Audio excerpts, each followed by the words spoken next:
संध्याकाळी जीवनामध्ये असू शकता भगवान गडावर रात्र गाडी कसं वाटतं?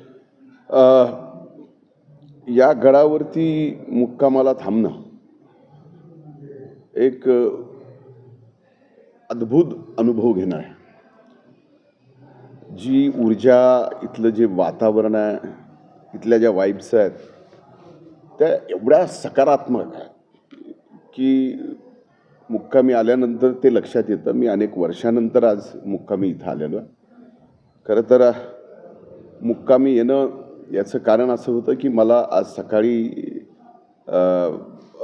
बाबांचं दर्शन घ्यायचं होतं. मी मंत्री झाल्यानंतर भगवान गडावरती दर्शनासाठी आलो नव्हतो.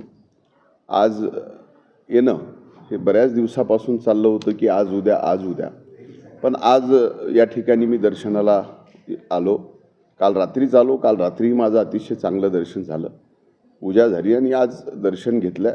आता इथं दर्शन घेऊन मी पुढे मुंबईला जाणार आहे. आपण आज मुक्काम केला, देवाने प्रसाद पण दिलाय. भगवान गड तुमच्या पाठीशी आहे असं बाबांनी कसं पाहतो? नाही, मला फक्त सांगितलं की बाबांची मुलाखत झाली आहे आणि न्यायाचार्य बाबांनी या ठिकाणी मुलाखतीमध्ये सांगितलं की हा गड माझ्यासारख्या अतिशय एक सामान्य कार्यकर्त्याच्या पाठीमागं बाबांनी सांगितलं की उभा आहे. याच्यासारखी ताकद, याच्यासारखी शक्ती आणि बाबांचा, न्यायाचार्यांचा एवढा मोठा विश्वास माझ्या पाठीमागं गडाचा उभा करणं म्हणजे ती एक फार मोठी जबाबदारी आहे. म्हणजे ती जबाबदारी एवढी मोठी आहे की हा गड गरीबातल्या गरीब माणसाच्या एक एक रुपयातून इतका मोठा झालेला हा गड आहे. म्हणूनच संतश्रेष्ठ भगवान बाबांना ऐश्वर्य संपन्न म्हणलं जातं. आणि आज तो गड बाबांनी या ठिकाणी अशा संकटाच्या काळात, संघर्षाच्या काळात माझ्या पाठीमागं उभा आहे. याच्या बाबतीत त्यांनी वाच्यता केली. हे माझ्यासाठी फार मोठी शक्ती आहे. इतकी मोठी शक्ती आहे की त्या शक्तीचं वर्णन मी शब्दात सांगू शकत नाही. एवढी मोठी शक्ती बाबांनी या ठिकाणी उभी केली आहे. जेवढी शक्ती उभी केलेली आहे तेवढी जबाबदारीसुद्धा बाबांनी या ठिकाणी सर्वसामान्य माणसाची जात पात धर्म पलीकडं जाऊन सेवा करणं, हे जे वास्तविक या गडातून सुरू झालेलं आहे ते करणंसुद्धा फार मोठी जबाबदारी त्यांनी या गड उभा मागं करण्याच्या पुढे जबाबदारी पण टाकलेली आहे. मुंडे आणि भगवान गड हे समीकरण फार जुनं आहे. ज्याच्या वेळेस सभी गोपीनाथ मुंडे यांना संकट यायची त्यावेळेस तीच येत होते. इथून ते शंका होते. तुम्हाला काय वाटतं, येणाऱ्या काळामध्ये संकट जे आलेलं आहे ते ढकलून पुढे जायचं? एक लक्षात घ्या, हे संकट आज आलेलं नाही आहे. 53 दिवसापासून आपण पाहताय.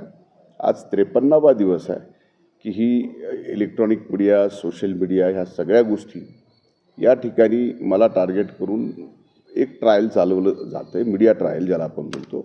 आणि त्या मीडिया ट्रायलमध्ये कुठेही मी कधीही 3 महिन्यात या 53 दिवसामध्ये एक शब्द, एक अवाक्षर शब्द मी बोललेलो नाही आहे.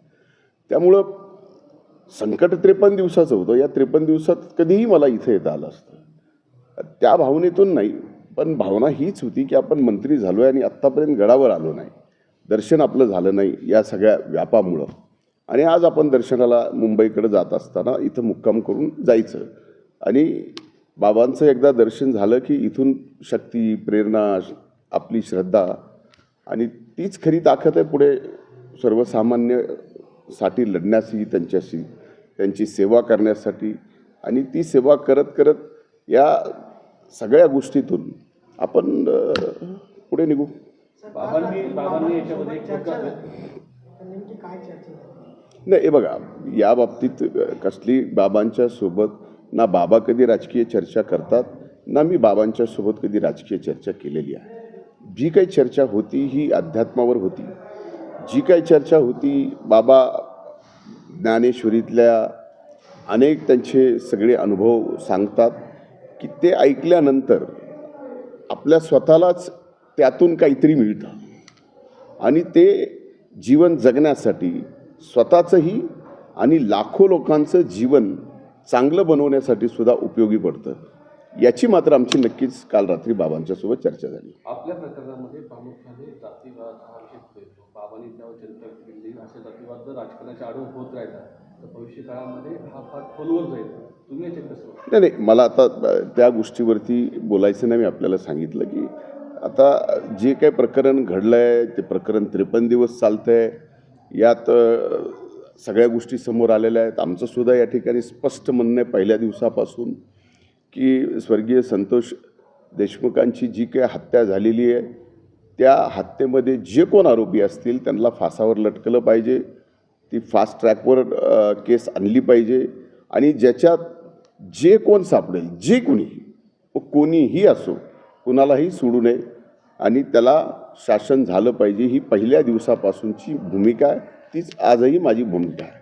आता ही भूमिका आपण स्वतःहून मांडल्यानंतर त्याच्यानंतर काही जण राजकारण करत असतील तर ते राजकारण फक्त माझा राजीनामा घेण्यापुरतं आहे का स्वर्गीय संतोष देशमुखला खऱ्या अर्थानं न्याय देऊन ज्यांनी कोणी अशी निर्गुण हत्या केलेली आहे त्यांना फासावर लटकवणं महत्त्वाचं आहे का माझा राजीनामा घेऊन एका समाजाला मला या पद्धतीनं टार्गेट करून त्याचा फायदा घ्यायचा हा ज्याचा त्याचा विचार करण्याचा भाग आहे. पण माझं सरळ मत आहे की या बाबतीत जे कोणी गुन्हेगार असतील त्यांना फासावर लटकवलं पाहिजे.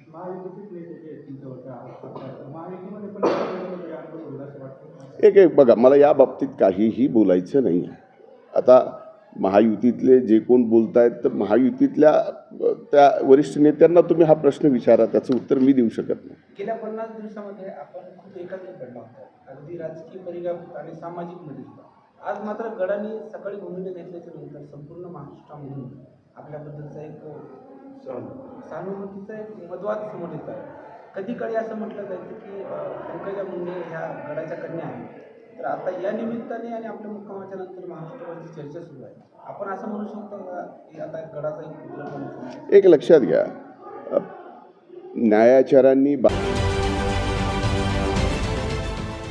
देश विदेशातील प्रत्येक घडामोडींचे लाईव्ह अपडेट मिळवण्यासाठी आता साम टीव्हीच्या सर्व सोशल मीडिया प्लॅटफॉर्मला लाईक, फॉलो आणि सबस्क्राईब करा.